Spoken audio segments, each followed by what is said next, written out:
Hey guys, it's your girl Mimi, and in today's video I want to explain to you how you can become a Canadian permanent resident through different routes. Okay, a permanent resident which then leads to citizenship. Without further ado guys, let's just go straight into the video.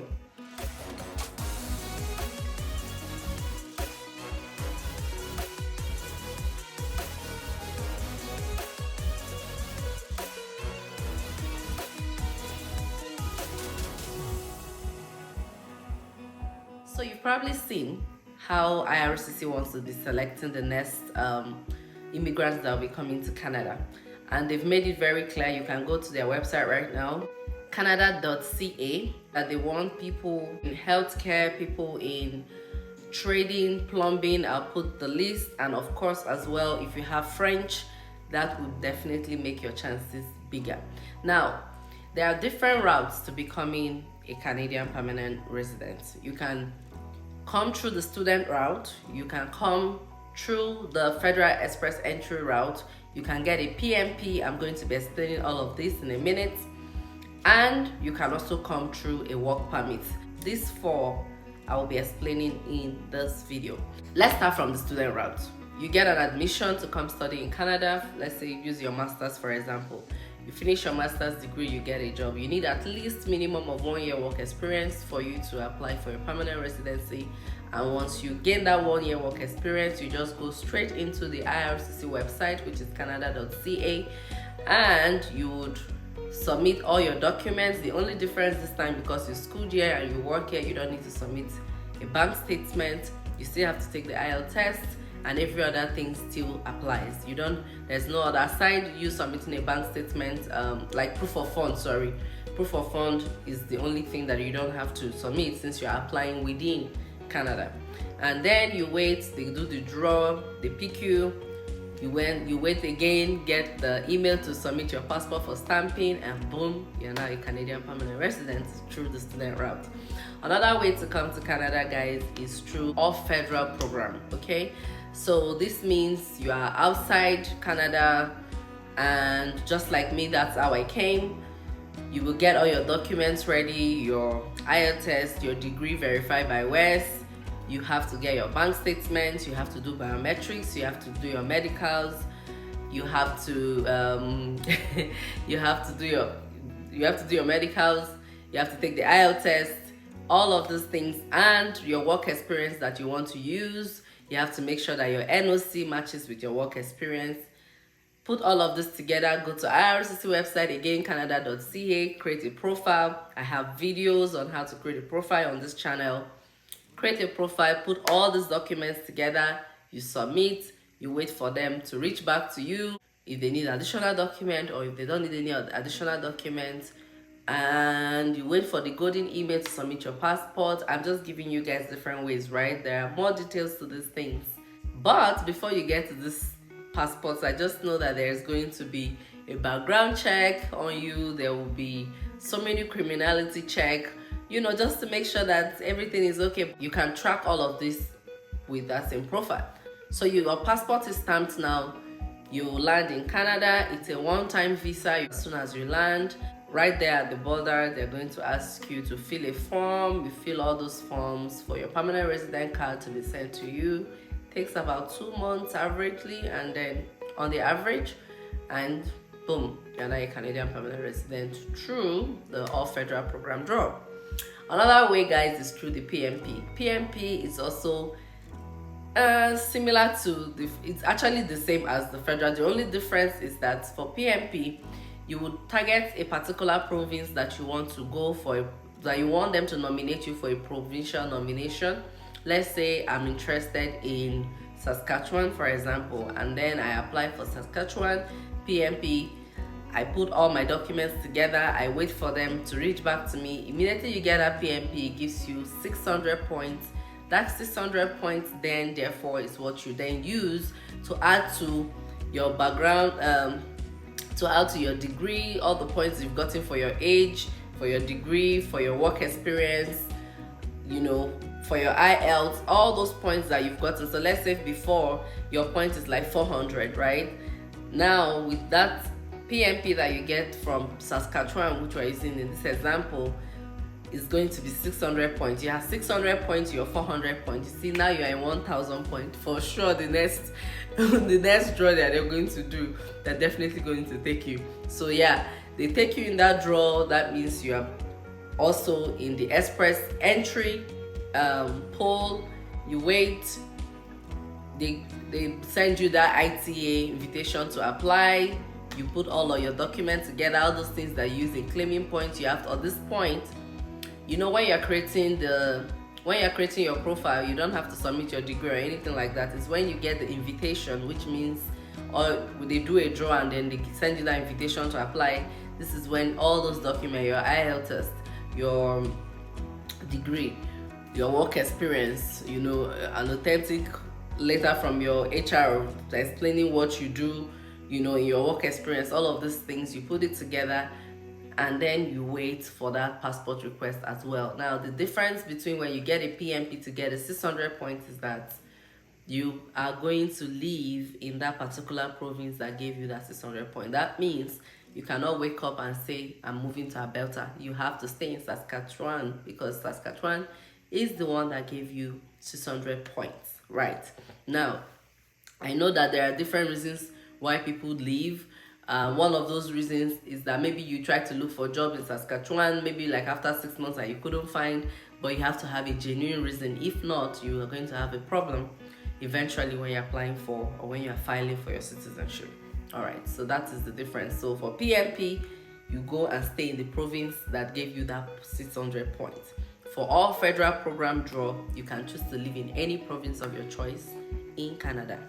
Now, that said, for PMP as well, after your 3 years or 2 years or so, you can relocate and freely live in any other province in Canada. This is a short break. Please, I know I'm interrupting you, but I do need your help to reach 50,000 subscribers this year. If you click on that subscribe button, it will mean a lot to me. And also, do not forget to like, share, and subscribe. Thank you so much. Back to the gist. So let's talk about work permit, because people have been reaching out to me when I put out the video on certifications that you can do that can pay you as much as $100,000 per annum. And people are reaching out to me, can I do this program and get a job from Nigeria or get a job from India, or, you know, can I do this from my own country and still get a Canadian job? I want to explain how work permit works. Work permit means you are probably outside Canada. You can also be inside Canada and apply for work permit, but let's just say you are outside Canada and then you apply for a job in Canada. The company then files for something they call an LMIA for you, meaning that they could not find anybody in Canada that could do that job for them. So they are hiring you, an expert from outside Canada, to come do this job. The government then approves this LMIA, then this company then, because this company said they cannot find somebody, boom, you get something they call a closed work permit. It's not going to be an open work permit, because you're going to come as a work permit with this job that you've already gotten here in Canada. Now, for an open work permit, a good example to use is, let's say a wife is coming to Canada to come and do her master's, and she's married and she's coming with her husband. Then the husband is not a student. The husband is coming to Canada with the wife, you know, because, you know, studying is hard. You might need help. Then the husband, in this other hand, would then apply for a work permit because his wife has student visa. This work permit then is what we call the open work permit, because it's issued directly from the government. So the other one is also issued from the government, just that this company is involved now. But this time around, you are a student and a spouse of a student coming to Canada together. So one has a student visa, one is going to come through work permit or through a visitor visa, then apply for a work permit. Now, that work permit that government is going to give you, who is a spouse of a student, is an open work permit, which means you can use it to work in any company of your choice. Okay, now to explain how that can then get to you becoming a permanent resident, it is that both of you also, let's say she graduates from school, both of you, and you've gathered also work experience. You ask, she works for 1 year, You put all your work experience together, you apply. One person is the one that is going to apply. Don't mind me saying put together. You apply and you get a permanent resident. You apply for your permanent residence. This time around as well, you don't have to submit proof of fund, but every other thing that applies to every other visa category is applicable to you. The only time you will not write the IELTS test is if you're from a country that is exempt. Right now that I'm doing this video, I'm not sure if my country is exempt or not. It's been in the news sometimes, but I'm not really sure. But when I came, there was no exemption. I wrote. So this is different ways to become a permanent resident. Now, when you become a permanent resident, either through any of this routes, from the day that you become a permanent resident, your citizenship start counting. You need to have stayed in Canada for at least 3 years before you can qualify to file for citizenship. Now, mind you, if you travel outside Canada for holiday or to visit any other country, those days that you're not in Canada does not count. They are not going to count all of those. So yeah, there are different legal ways to come to Canada, and this country is such a beautiful country, very welcoming, very loving. If you want to migrate, I would say migrate the right way. Don't try to cut corners. They need your skills here, right? So, but you also want to migrate the right way.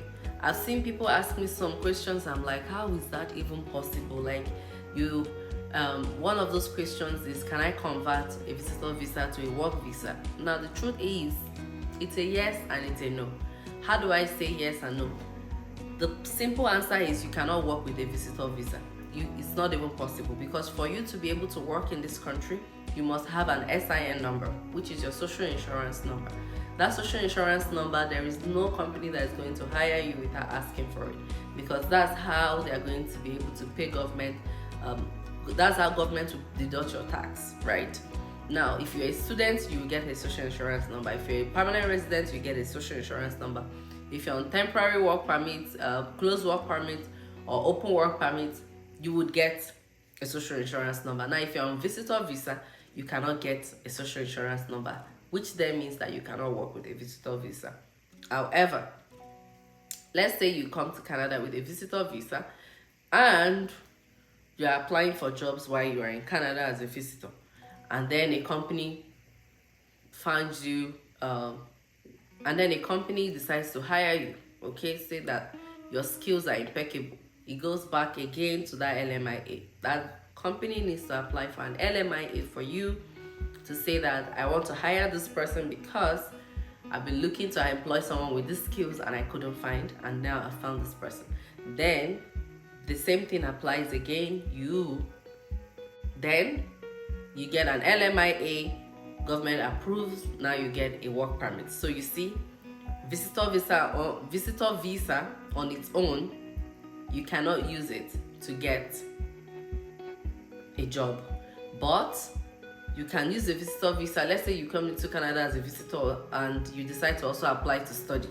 Now you also have to get, even though you came with a visitor visa, now you have to get a student visa. So you see, there are different routes, but I would just say do things the right way, because this is the second country that I'm living aside my country. If you do not migrate the right way, if you do not enter any country through the right means, you'll be seeing every other person enjoying in Canada, and it will not be your case. You will just figure out that things will be hard, because these systems are already programmed to work in a certain way, and you don't want to even put yourself in that situation where you've paid money for flights, you've paid, you probably sold things just to come look for a greener pasture, and then you get here and find out that you've been deceived.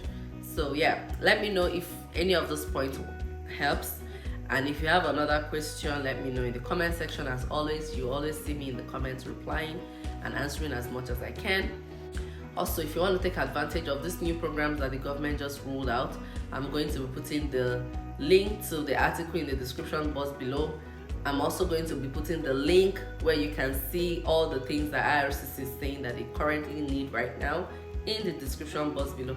A lot of them I feel like is very achievable. Imagine right now they are putting categories that, on a normal day will be saying, oh, you need to have a master's degree, your age, but now they are targeting specific occupation, plumbers, truck drivers, these things that before you either have to go through the trade and all of that, and you're not even sure when draws will be done.